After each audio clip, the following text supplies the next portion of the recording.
우리 함께 찬송하겠습니다. 찬송가 200장입니다. 찬송가 200장 달고 묘한 그 말씀 우리 함께 찬송합니다. 달고 묘한 그 말씀 생명의 말씀은 귀한 그 말씀 진실로 생명의 말씀이 나의 길과 믿음 밝히 보여주니 아름답고 귀한 말씀 생명샘이로다. 아름답고 귀한 말씀 생명샘이로다. 귀한 주님의 말씀은 내 노래 되도다. 모든 사람을 살리는 생명의 말씀을 값도 없이 받아 생명 길을 가니 아름답고 귀한 말씀 생명샘이로다.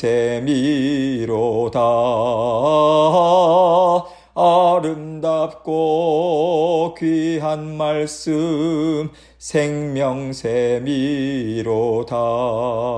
널리 울리어 퍼지는 생명의 말씀은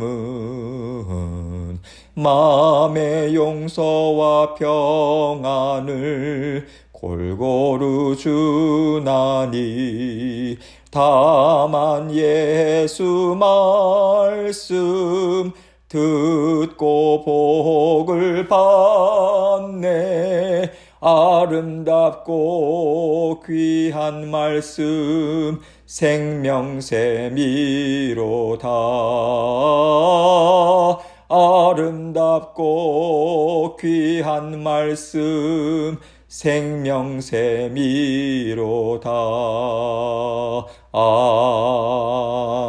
아멘.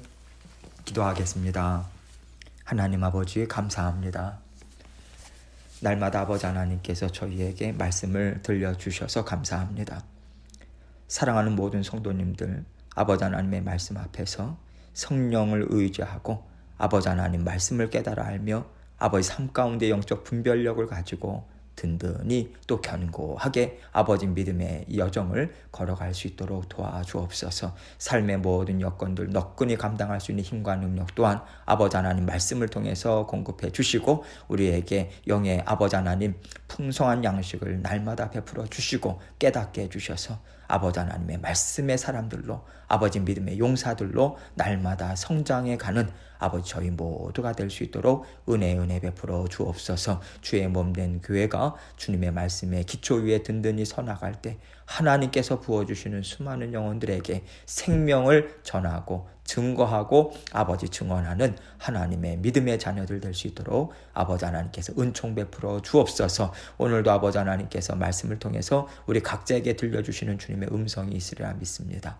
아버지 하나님의 말씀 듣고 오늘도 순종하며 주님과 감사와 만족함으로 살아가는 저희 모두가 될 수 있도록 은혜 베풀어 주옵소서. 감사합니다. 예수님 이름으로 기도합니다. 아멘. 하나님 말씀 사무엘하 11장 25절로 27절입니다. 사무엘하 11장 25절로 27절 제가 읽습니다. 다윗이 전령에게 이르되 너는 요압에게 이같이 말하기를 이 일로 걱정하지 말라. 칼은 이 사람이나 저 사람이나 삼키느니라. 그 성을 향하여 더욱 힘써 싸워 함락시키라 하여 너는 그를 담대하게 하라 하니라. 우리아의 아내는 그 남편 우리아가 죽었음을 듣고 그의 남편을 위하여 소리내어 우니라. 그 장례를 마침에 다윗이 사람을 보내 그를 왕궁으로 데려오니 그가 그의 아내가 되어 그에게 아들을 낳으니라. 다윗이 행한 그 일이 여호와 보시기에 악하였더라. 아멘. 하나님의 사람은요, 하나님이 기뻐하시는가 아니면 하나님이 미워하시는가, 이것에 굉장히 관심이 많아야 합니다. 하나님이 미워하시면 이것은 하지 말아야 돼. 이것은 나도 미워해야 돼. 우리는요, 이것을 붙잡고 살아가는 하나님의 사람들이에요. 이것이 명확하지 않으면 하나님의 사람인지 세상 사람인지 분간이 안 되는 삶을 우리가 살아갈 수밖에 없습니다. 그래서 하나님께서 우리를 자녀 삼아 주셨고, 자녀 삼아 주시면서 우리에게 성경의 말씀을 선물로 주셨어요. 성경은 선물이기도 하지만 또한 우리가 붙잡고 살아가야 하는 생명줄이기도 합니다. 왜 선물이냐면 하나님의 자녀가 되는 것 자체가 선물이잖아요. 우리가 무슨 자격이 있어서 무슨 대가를 치러서 하나님의 자녀가 된 것이 아닙니다. 그래서 우리가 구원을 얻고 하나님의 자녀가 된 것이 거저 주시는 하나님의 은혜라면 하나님이 우리에게 하나님의 말씀을 이렇게 통째로 주심 또한 크신 은혜인 것입니다. 우리가 무엇이길래 하나님의 말씀을 듣고 보고 또 깨닫는 삶을 살 수 있는 자격을 우리에게 주시겠어요? 그냥 은혜로 하나님께서 우리에게 주신 것입니다. 거저 주시는 하나님의 은혜죠. 그래서 말씀을 우리에게 주신다라고 하는 것은 선물을 주셨다라고 우리는 이해할 수 있습니다. 또한 하나님께서는 우리에게 주신 영원한 생명이요, 풍성한 열매를 맺어서 우리가 이 땅에서 우리의 삶이 하나님과 함께 기뻐할 수 있는 열매로 채워지게 하기 위해서 하나님이 어떤 분이신가, 이것을 알려주십니다. 어떻게 알려주세요? 말씀을 통해서 깨닫게 하시죠. 말씀을 통해서 하나님이 어떤 분인지를 깨닫는 것이요, 우리 삶의 열매를 가져다 주는 것이고, 그래서 우리가 열매 맺고 힘있게 살려면 말씀이 우리의 생명줄이다, 이것을 우리가 인정하고요, 날마다 가장 귀한 것으로 여기면서 우리는 살아가야 합니다. 그러면 말씀을 가장 귀하게 여긴다라고 하는 것이 구체적으로 무엇이겠습니까? 하나님이 옳다고 인정하시는 것이 내가 지켜 행해야 될 지혜다, 삶의 규범이다, 이거 고백하고 살아내는 거예요. 실천하는 것입니다. 하나님께서 이것은 악하다, 이것은 내가 미워하는 것이다, 이렇게 알려주시면요, 이것은 절대 내가 하지 말아야 된다, 이것만은 내가 손대지 않으려고 정말 애써야 한다, 이것을 인식하고 우리가 살아간다라고 하는 거예요. 이것이 우리 안에 확고하게 자리를 잡으면 우리 삶에 여러 가지 일들이 생길 때 우리가 선택해야 하는 것이 무엇이고 버려야 하는 것이 무엇인가, 이것을 어느 정도 우리가 깨달을 수 있어요. 분별할 수 있는 지혜가 생깁니다. 우리가 이 지혜를 가지고요, 하나님이 이렇게 말씀하셨는데, 하나님, 제가 순종할 수 있도록 도와주십시오. 하나님이 기뻐하시는 것을 제가 선택하면서 살 수 있도록 도와주십시오. 이렇게 마음의 소원을 올려드리면서 기도할 때 우리 심령에 성령께서 충만하게 역사하시는 거죠. 그래서 우리는요, 하나님이 기뻐하시는 것을 선택하고 그것을 믿고 이루어가는 길에 우리는 들어설 수 있게 되는 것이고요, 이것이 바로 하나님 자녀들의 삶인 것입니다. 지금까지 다윗 또한 하나님의 자녀로서 하나님을 잘 깨달아 하는 인생을 살아왔다라고 우리는 여기고 있습니다. 그래서 하나님은 마침내 다윗을 온 이스라엘의 왕이 되게 하시고요, 주변 나라들까지 하나님께서는 다스려 주셨어요. 평안을 주시고 부귀영화를 주셨습니다. 그런데 그 이후로 다윗이 어떠한 선택을 하냐면 하나님이 미워하시는 것, 하나님이 싫어하시는 일에 손을 댄다는 거죠. 이 얘기는요, 하나님의 사람으로서 생명과 같이 여겨야 되는 하나님의 말씀을 놓쳤다라고 하는 것을 말하고 있는 것입니다. 거기에서 다윗이 빨리 돌이켰으면 좋았을 텐데 다윗은 그렇게 하질 않아요. 조금만 생각해도 내가 이러면 안 된다라고 하는 것을 알 수 있는 것이고, 또 분명히 주변에서 다윗을 아끼는 사람들은 그에게 충고와 권면을 했을 것입니다. 그런데 그것까지도 듣지 않았다는 거죠. 이것이 다윗의 잘못이었는데 거기서 깨닫고 내가 이러면 안 된다, 그렇게 돌이켰으면 좋은데 거기에서 멈추지 않고요, 어떻게 하냐면 완전 범죄를 꿈꿨어요. 완전 범죄를 꿈꾼다라고 하는 것은 내가 이 일을 이루고야 말겠다라고 하는 굳건한 결심이 이미 섰다라고 하는 거거든요. 그 결심이 섰을 때 다윗이 행하는 일이 바로 우리아를 죽이자, 이것이었습니다. 오늘 본문 이전 내용을 보면요, 다윗이 그 일을 요압을 통해서 이루었어요. 오늘 말씀은 이 일 후에 직후에 있었던 일에 대해서 증거해 주고 있습니다. 25절입니다. 다윗이 전령에게 이르되 너는 요압에게 이같이 말하기를 이 일로 걱정하지 말라. 칼은 이 사람이나 저 사람이나 삼키느니라. 그 성을 향하여 더욱 힘써 싸워 함락시키라 하여 너는 그를 담대하게 하라 하니라. 다윗은요, 요압에게 우리아를 죽이게 했어요. 어떻게 죽일 수 있는지 그 방법까지도 자세하게 알려줬습니다. 그래서 요압은 다윗이 가르쳐준 그대로 행해요. 우리아는 성을 함락시키려고 하다가 전사합니다. 이제 전령이 그 소식을 다윗에게 들고 온 거예요. 이렇게 전쟁 중에 여러 사람들이 죽임을 당했습니다 라고 죄송한 마음으로 다윗 왕에게 아뢰었는데, 다윗이 그 전령에게 이런 말로 대답하고 있는 거예요. 이 일로 걱정하지 말아라. 전쟁을 치르다 보면 그럴 수도 있지. 그거 가지고 기죽지 말고 더 힘을 내서 전쟁에서 꼭 이겨라. 나는 이것 가지고 문제 삼지 않아. 그러니 힘을 내고 아무것도 아니니 힘을 내고 함락시켜라. 이렇게 용기를 주는 말을 지금 주고 있는 거예요. 그러면요, 이 일의 배경을 아는 요압으로서는 다윗 왕이 이것을 좋아하는구나, 그 생각을 하게 되는 거죠. 다윗은요, 우리아를 죽이는 일에 앞장섰을 뿐만 아니라 우리아를 죽이는데 요압의 손을 들어 사용합니다. 여러분, 이것도 참 어리석은 짓 아니겠습니까? 요압은요, 다윗의 뜻을 꺾는 사람이에요. 다윗이 온 이스라엘의 왕이 되기 전에 아브넬과 함께 그 뜻을 이루고자 했을 때 요압은 다윗의 뜻이 안중에도 없었습니다. 요압은요, 자기가 싫어하고 자기 마음에 맞지 않는 사람은 어떤 일에도 가담시키지 않겠다, 이렇게 자기 중심적인 생각을 갖고 살던 사람이에요. 그런 사람인 것을 뻔히 알면서 요압의 손을 빌리는 것처럼 어리석은 짓도 없는 거죠. 그래서 이때에 다윗은 요압에게 결정적으로 약점이 잡히게 됩니다. 다윗이 요압에게 이 약점을 잡히면 그 다음에는요, 다윗이 하나님의 뜻을 이루어가고자 애를 써도 요압 선에서 계속 막힐 수밖에 없는 거예요. 26절입니다. 우리아의 아내는 그 남편 우리아가 죽었음을 듣고 그의 남편을 위하여 소리내오니라. 우리아의 아내인 바세바의 심정은 어땠을까요? 바세바는요, 어디까지나 우리아의 아내예요. 바세바가 다윗을 좋아해서 다윗과 함께하기를 기뻐해서 이런 일이 생긴 게 아니잖아요. 다윗이 먼저 손을 뻗치지 않았다면 바세바는 우리아의 아내로서 행복하게 살았을 거예요. 그런데 이 사람을 끄집어내서 죄책감과 수치심 가운데 살아가도록 어둠에 가둬놓은 것이 누구냐면 다윗입니다. 다윗은 자신의 욕심을 채우기 위해서 선량한 사람까지도 그 인생을 완전히 망가뜨리는 일을 한 거예요. 이 일에 대해서도 하나님은 반드시 심판을 하십니다.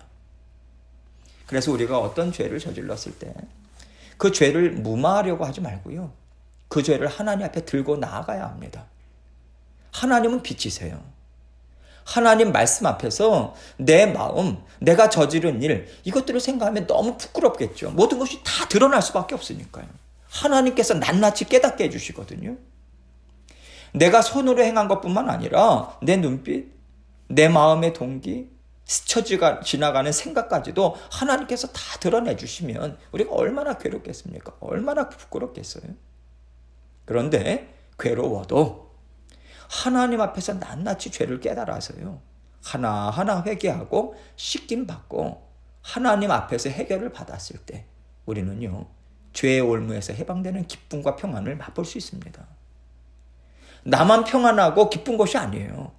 선량한 사람, 아무 상관이 없는 사람의 인생을 망가뜨리는 범죄를 우리는 저지르지 않을 수 있습니다. 나도 살고요, 다른 사람도 해롭게 하지 않는 인생을 우리는 살 수 있게 되는 거예요.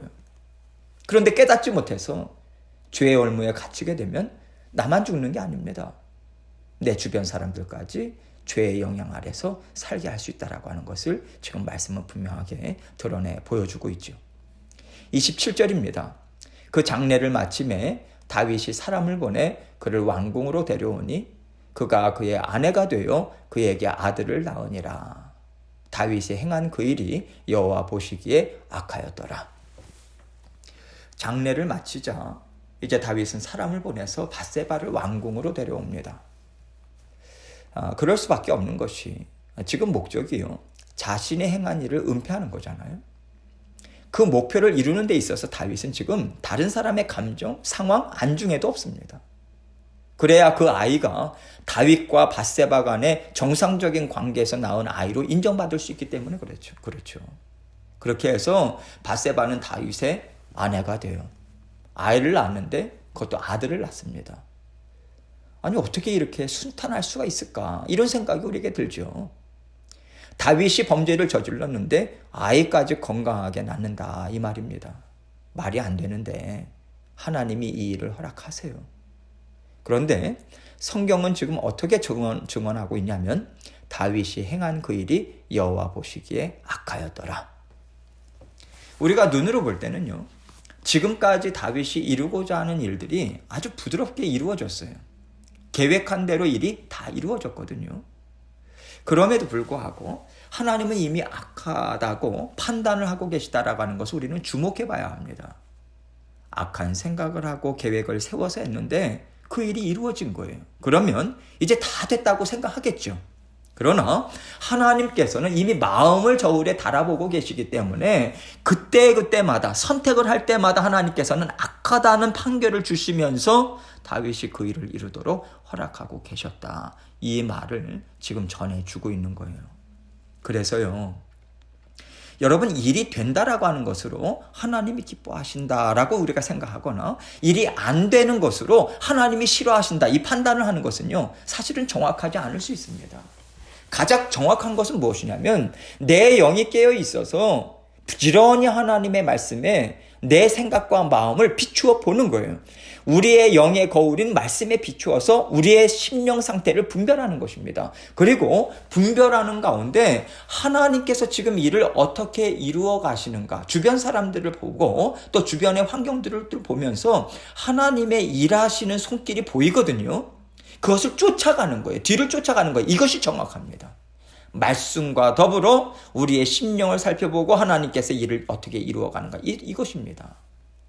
여러분 우리가 영의 눈으로 분별하는 일을 하지 않고 육신의 눈으로만 보는 일을 보고 일을 이루려고 하면요. 우리는 반드시 실수해요. 잘못된 것을 우리가 깨닫지 못할 수 있습니다. 그래서 항상 깨어있는 영으로 우리 마음을 들여다보고자 하고요. 그러한 온전한 마음으로 하나님이 하시는 일을 보고 뒤쫓아가는 것이 우리의 지혜가 되어야 하는 거예요. 가장 중요한 것은 내가 지금 이 일을 이루는데 내 마음이 하나님 보시기에 선할까? 언제나 하나님 앞에서 곰곰이 생각해야 돼요. 만약에요, 조금 꺼림직하다라고 하는 생각이 든다면 묻어두어 두어서는 안 됩니다. 우리 안에는 성령께서 살아 계세요. 그래서 꺼림직하다. 우리는 영으로 살아가거든요. 어쩌면 그것은 성령께서 우리에게 알려주시는 그런 꺼림직한 기분일 수도 있지요. 이건 묻어두지 말아야 돼요. 지금 내 마음이 꺼림직한데 하나님이 싫어하시는 걸까? 아니면 그래도 괜찮은 걸까? 말씀에 비추어서 내 안에 살고 계신 성령님을 의지하면서 하나님 깨닫게 해주십시오. 드러내 보여주십시오. 열심히 우리는 간구해야 하는 것이죠. 우리는 하나님의 사람입니다. 영의 사람이에요. 우리는 영으로 깨닫고 영으로 영적 싸움을 싸우면서 살아가는 하나님의 자녀들이에요. 그래서 눈에 보이는 것으로 우리는 따라가지 않습니다. 내 안에 살고 계신 성령님, 그리고 나에게 주신 성경의 말씀들을 통해서 우리는 길을 분별하고요. 마치 눈으로 보는 것처럼 살아가야 하는 그런 사람들인 거죠. 하나님의 말씀이 우리의 길이 되어야 우리는 안전할 수 있습니다. 하나님이 우리에게 말씀을 주신다라고 하는 것은 이 말씀을 통해서 너희의 걸어가는 길을 분별해라. 그럴 때 너희의 걸어가는 길이 평안할 것이다. 이 음성이 담겨져 있는 것입니다. 오늘도 말씀 붙잡으시고 말씀 의지해서요. 한 걸음 한 걸음 하나님과 함께 동행해 가시는 저와 여러분이 되시길 주님의 이름으로 축원합니다. 함께 기도하겠습니다. 우리가 말씀을 계속해서 생각하고 주의 몸 된 교회도 말씀을 통해서 그 기초를 지금 하나하나 쌓아가고 있습니다. 주일 예배든 새벽 예배 말씀이든 수요 성경 공부든 우리가 말씀의 기초 위에 분명하게 서야 합니다. 이것을 위해서 기도해 주시고 주의 몸 된 교회를 위해서도 기도해 주시고 언제나 나부터 먼저 말씀을 부지런히 대하고 기도의 그 친밀한 교제 하나님께 여쭙고 마음을 나누는 시간을 통해서 하나님 날마다 견고한 하나님의 나라가 세워질 수 있도록 도와주옵소서. 먼저 중보해 주시고 또 여러 가지 기도 제목들을 가지고 하나님 앞에 나아가도록 하겠습니다. 기도하시겠습니다.